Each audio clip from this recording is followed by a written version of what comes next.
નવા વર્ષની ઉજવણી પહેલા બોર્ડર પર પોલીસનું સઘન ચેકિંગ, ચેકપોસ્ટ પર પોલીસનો ચાંપતો બંદોબસ્ત।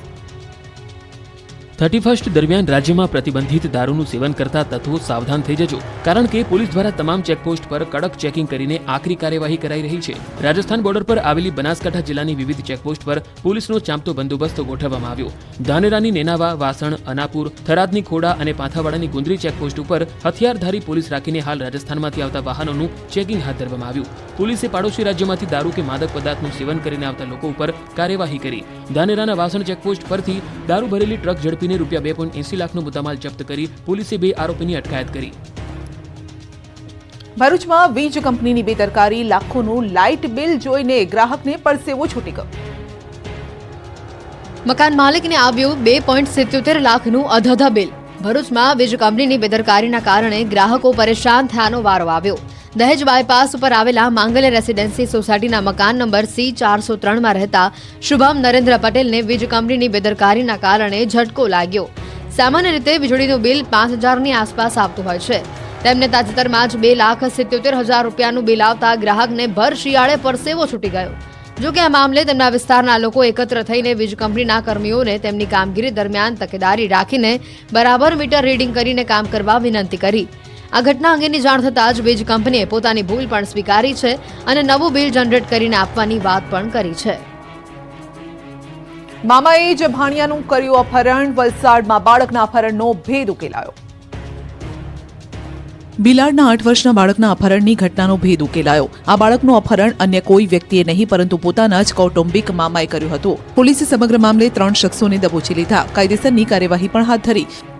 બનાવ અંગેની મળતી માહિતી મુજબ ગત 23 ડિસેમ્બરના રોજ ભીલાડમાં યોજાયેલ એક લગ્નના ભોજન સમારંભમાંથી 8 વર્ષનું બાળક ગુમ થયું હતું। આ બાળક થોડા દિવસ અગાઉ જ સાઉદી અરેબિયાથી ભીલાડ આવ્યું હતું। જોકે પોતાના સગા સંબંધીઓની હાજરીમાં બાળક ગાયબ થતા પરિવાર દોડતો થઈ ગયો। આખરે પોલીસ પણ સમગ્ર મામલે એક્શનમાં આવી ગઈ। 36 કલાકની સઘન તપાસ બાદ બાળકને હેમખેમ શોધી કઢાયું। વાપીમાં હેવાનિયતે હદ વટાવી 7 વર્ષીય બાળકનું અપહરણ કરી દુષ્કર્મ આચર્યું, આરોપીની ધરપકડ। વાપીના છીરી વિસ્તારમાં 7 વર્ષીય બાળક સાથે દુષ્કર્મ કરી હત્યા કર્યાની ઘટના પ્રકાશમાં આવી છે। પાડોશમાં જ રહેતા શિવકુમાર ઉર્ફે શિવા કાંતા રવિદાસ નામના 28 વર્ષીય યુવકે બાળકને ₹10ની લાલચ આપી તેને ઝાડી ઝાંખરામાં લઈ ગયો। નરાધમની કરતૂત અહીંથી જ ન અટકી। તેણે બાળક સાથે દુષ્કર્મ આચર્યું, ત્યારબાદ તેની તીક્ષ્ણ હથિયાર વડે હત્યા કરી નાખી। પોલીસે આરોપીની ધરપકડ કરી તેની સામે કાયદેસરની કાર્યવાહી કરી છે। નોંધનીય છે કે થોડા દિવસ પહેલા વાપીના છીરી વિસ્તારમાં આવેલા રણછોડ નગરમાં રહેતા પરિવારનો 7 વર્ષીય બાળક એકાએક ગુમ થવાની જાણકારી પોલીસને મળી હતી। બાળકની ભાળ મેળવવા 200 જેટલા પોલીસ કર્મીઓ તેમજ સ્થાનિકો કામે લાગ્યા હતા। પોલીસે ડ્રોન મારફતે પણ બાળકને શોધવાના તમામ પ્રયાસો કર્યા। ભારે જહેમત બાદ બાળક તેના ઘરથી નજીક ઝાડી ઝાંખરામાંથી મૃત હાલતમાં મળી આવ્યો હતો। તોફાની તત્વોને પોલીસે કરાવ્યું કાયદાનું ભાન, આરોપીઓનું સરઘસ કાઢ્યું। સુરતમાં બીઆરટીએસ બસના ચાલકને માર મારીને તોડફોડ કરનારા 3 શખ્સોને પોલીસે દબોચી લીધા છે। આ શખ્સોને કાયદાનો પાઠ ભણાવવા માટે પોલીસે આરોપીઓનું સરઘસ કાઢ્યું। આ શખ્સોને લઈને પોલીસ જાહેર માર્ગ ઉપરથી નીકળી હતી તો બીજી તરફ આરોપીઓને પણ ચાલવામાં તકલીફ પડતી હોવાનું સ્પષ્ટ દેખાઈ રહ્યું હતું। આ પરથી લાગી રહ્યું છે કે પોલીસે બરાબરની સરભરા કરી હતી। ઉલ્લેખનીય છે કે તાજેતરમાં જ ઉધના બીઆરટીએસ રૂટમાં રિક્ષા ચાલક બેફામ બનીને રિક્ષા હંકારી રહ્યો હતો અને બીઆરટીએસ બસના ડ્રાઈવરને સાઈડ આપી રહ્યો ન હતો। તેથી બીઆરટીએસ બસના ડ્રાઈવરે સતત હોર્ન મારતા રિક્ષા ચાલકે બસની આગળ ઓટો રિક્ષાની આડસ ઊભી કરી તેમાં તોડફોડ કરી। અહીંયાથી જ નહીં અટકતા આ શખ્સોએ પેસેન્જર ભરેલી બસના ચાલક ઓજસ રાઠોડને માર મારી ફરાર થઈ ગયા।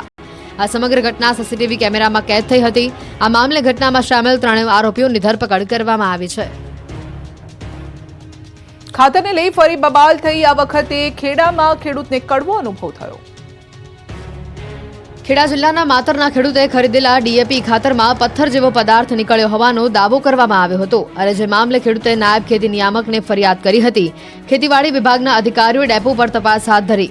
ડેપોમાં હાજર સ્ટોકના સેમ્પલ લેતા તેમાં પણ કચરો અને પથ્થર જેવા પદાર્થો મળી આવ્યા હતા। અધિકારીઓએ સેમ્પલ લઈ લેબોરેટરીમાં તપાસ માટે મોકલ્યા। જો ખાતરમાં કોઈ પદાર્થ મળી આવશે તો ડેપો સામે કાયદેસરની કાર્યવાહી હાથ ધરાશે। ખેડૂતે આ ખાતર જીટીએલ કિસાન સુવિધા કેન્દ્રમાંથી ખરીદ્યું હતું અને જે મામલે ખેડૂત રજૂઆત કરવા માટે પહોંચ્યો હતો પરંતુ ડેપો પરથી ખાતરમાં પથ્થર જેવા પદાર્થો પોટાશના ગાંગડા હોવાનું જાણવા મળ્યું અને બાદમાં ખેડૂતે નાયબ ખેતી નિયામકને ફરિયાદ કરી હતી। મહત્વનું છે કે અગાઉ પણ ભાવનગરના કેટલાક વિસ્તારોમાં પણ ખાતરમાં પથ્થર નીકળ્યા હોવાની બૂમ ઉઠી હતી. સત્તાધાર આશ્રમ વિવાદમાં કાકાની ફરિયાદ બાદ ભત્રીજા સામે કાર્યવાહી, ભૂતળી આશ્રમના મહંતની ધરપકડ. જૂનાગઢના સત્તાધાર આશ્રમ વિવાદમાં મહંત વિજયગીરીના ભત્રીજાની ધરપકડ કરાઈ છે. વિસાવદર તાલુકાના ભૂતળી ગામના દિગંબર આશ્રમના મહંત હરેશગીરીની ધરપકડ કરવામાં આવી છે. કાકા નીતિન ચાવડાને ધમકાવવાના આરોપમાં ભાવનગર ઘોઘા રોડ પોલીસે તેમના ભત્રીજાની ધરપકડ કરી છે. હરેશગીરી સત્તાધાર આશ્રમના મહંત વિજયગીરીના ભત્રીજા છે. આ સાથે જ ભૂતળીમાં આવેલા આશ્રમના મહંત પણ છે.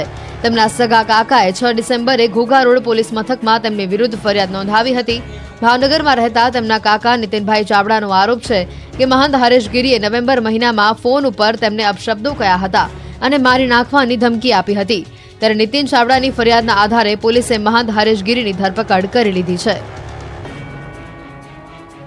બનાવટી દસ્તાવેજોના કૌભાંડીઓ સકંજામાં આવી ગયા, વેજલપુરમાંથી પકડાયા. બનાવટી મિલકત વેચાણ દસ્તાવેજો દ્વારા જમીનના ગેરકાયદેસર સંપાદન સાથે સંકળાયેલા રેકેટનો પર્દાફાશ થયો, જેમાં સબ રજિસ્ટ્રાર કચેરીમાંથી કમ્પ્યુટર ઓપરેટર સુપરવાઇઝર ઝાલાની ધરપકડ કરવામાં આવી. આ રેકેટનો મુખ્ય સૂત્રધાર હર્ષ સોની પણ સકંજામાં આવ્યો.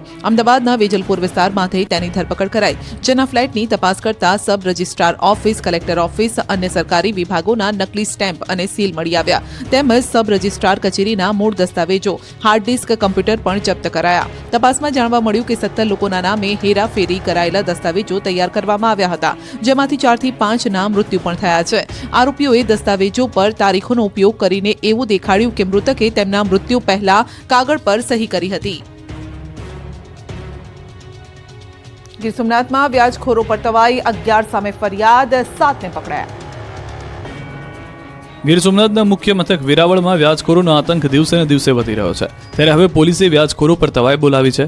વેરાવળ ખાતે પોલીસે સક્રિય થઈને વ્યાજખોરોને પકડી પાડ્યા છે. વિસ્તારમાં કુલ 11 જેટલા